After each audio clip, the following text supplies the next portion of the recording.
Hi friends, সঙ্গীতার হেসেলে তোমাদের সবাইকে স্বাগত। এই গরমের দিনে কিন্তু তেঁতুর ডাল জেনারেলি বানানো হয়, কারণ বলা হয় তেঁতুর ডালে নাকি পেট ঠান্ডা রাখে। তাই খুবই সহজভাবে তোমাদের সাথে তেঁতুর ডালের রেসিপিটি শেয়ার করছি আজ আমি। এখানে 1 কাপ মুগ ডাল নিয়েছি, ভালো করে পরিষ্কার করে ধুয়ে নেব। প্রথমে তেঁতুর ডাল কিন্তু কাঁচা মুগ ডালে রান্না করবো, ভেজে কিন্তু রান্না করছি না। 3 থেকে 4 বার ভালো করে ধুয়ে পরিষ্কার করে নিচ্ছি। ডাল ভালোভাবে ধোয়া হয়ে গেছে, এবার ডাল আমাদেরকে সেদ্ধ করে নিতে হবে।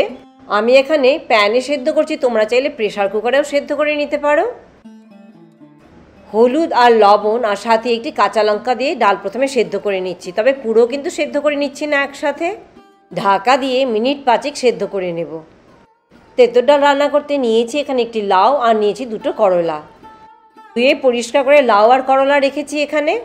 লাউয়ের গলার দিকটি নিয়েছি, কারণ এই পোর্শনটি কিন্তু একটু নরম থাকে, কচি থাকে।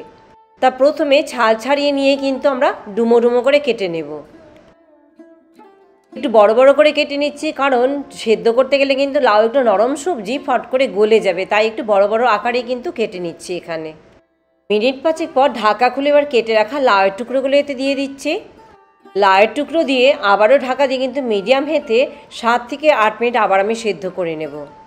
দেখতে হবে লাউ আর ডাল যেন সেদ্ধ হয়ে যায়, কিন্তু ওভারকুক যেন না হয়, কারণ গলে গেলে কিন্তু খেতে ভালো লাগবে না। তাই যেন ওভারকুক নয়, সেটা আমাদেরকে খেয়াল রাখতে হবে।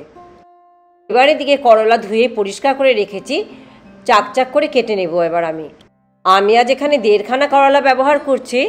তোমরা চাইলে তোমাদের পছন্দের মতো পরিমাণটি কিন্তু কম বা বেশি করতে পারো। একটু মোটা মোটা চাকচাক করে কিন্তু কেটেছি, খুব একটা পাতলা করে কাটিনি। আর ভেতরে যদি বীজ হয়ে থাকে বীজগুলো ফেলে দিও। এবার এই কেটে রাখা করলার টুকরোগুলো হলুদ আর লবণ দিয়ে আমি একটু মেখে রাখবো। এতে করলার টুকরোগুলো একটু নরম হয়ে আসবে, আর ভাজবার সময় কিন্তু তেলের পরিমাণও কম লাগবে। এই করলার টুকরোগুলো কিন্তু আমরা ভালোভাবে ভেজে নিতে হবে। তোমরা চাইলে কিন্তু ডিপ ফ্রাইও করতে পারো, তবে আমি ডিপ ফ্রাই করছি না আজকে, জাস্ট কড়াইতে তেল দিয়ে এমনি ভেজে নিচ্ছি। তেল গরম হয়ে এলে এবার মেখে রাখা হলুদ আর লবণ দিয়ে মেখে রেখেছি যে করলার টুকরোগুলো, সেটা এবার মিডিয়াম আঁচে ভালো করে ভেজে নেব, একটু লালচে করে।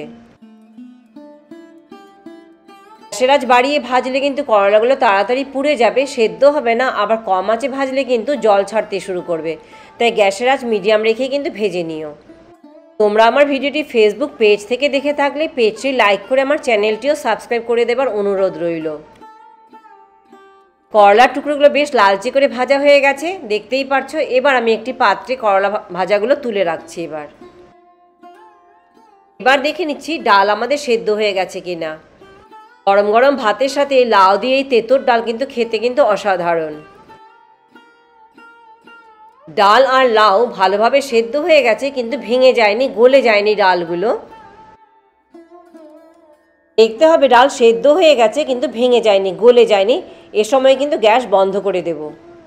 এবার করলা ভাজার কড়াইতে আরও 1 টেবিল চামচ তেল গরম করে নিচ্ছি। ফোড়নে দিচ্ছি একটি শুকনো লঙ্কা ভেঙে হাফ করে, আর একটি তেজপাতা ছিঁড়ে দিয়েছি, আর দিয়েছি 1 চা চামচ সর্ষে, আর দেব 1 টেবিল চামচ আদা গ্রেট করে নিয়েছিলাম, সেটা দিয়ে দিচ্ছি। আদা দিয়ে তোমরা কিন্তু চাইলে আদা বাটাও দিতে পারো, আমি এখানে গ্রেট করে দিয়েছি। দিয়ে 30 সেকেন্ডের মতো একটু ভেজে নিয়ে এবার সেদ্ধ করে রাখা ডাল ঢেলে দেব। 1/2 গ্লাস মতো গরম জল ডাল সেদ্ধ করা প্যান ধুয়ে এতে দিয়ে দিচ্ছি। ডালের কনসিস্টেন্সি তোমরা নিজেদের পছন্দ মতো অ্যাডজাস্ট করে নেবে। এবার জল অ্যাড করে 2 মিনিট মতো ভালো করে ফুটিয়ে নেব। লবণের পরিমাণটি তোমরা চেখে নেবে, এখনই লাগলে অ্যাড করে দেবে, কারণ সেদ্ধর সময় ডালে লবণ দিয়েছি, আবার করলা ভাজাতেও কিন্তু আমরা লবণ দিয়েছি। এবারেতে দেব 1/2 চামচ চিনি। চিনি ছাড়া কিন্তু স্বাদ লাগে না এই তেঁতুর ডালে। আর দেব ভেজে রাখা যে করলার টুকরোগুলো রেখেছিলাম, সেগুলো দিয়ে দিচ্ছি। সব দিয়ে মিশিয়ে আবারও মিনিট 2 কিন্তু মিডিয়াম টু হাই হিটে ভালো করে ফুটিয়ে নেব ডাল। খুবই সিম্পল, খুবই ইজি একটি রেসিপি কিন্তু। এবার 1/2 চামচ ঘি দিয়ে গ্যাস বন্ধ করে দিচ্ছি। তৈরি হয়ে গেল আমাদের লাউ দিয়ে তেঁতুর ডাল। গরম গরম ভাতের সাথে পরিবেশন করার জন্য একদম তৈরি। তা ভিডিওটি আজ আমি এখানেই শেষ করছি। ভালো লাগলে লাইক, শেয়ার, সাবস্ক্রাইব করতে একদম ভুলো না। পরে আবার অন্য কোনো ভিডিও নিয়ে তোমাদের কাছে চলে আসবো। সবাই ভালো থেকো, চলো বাই বাই।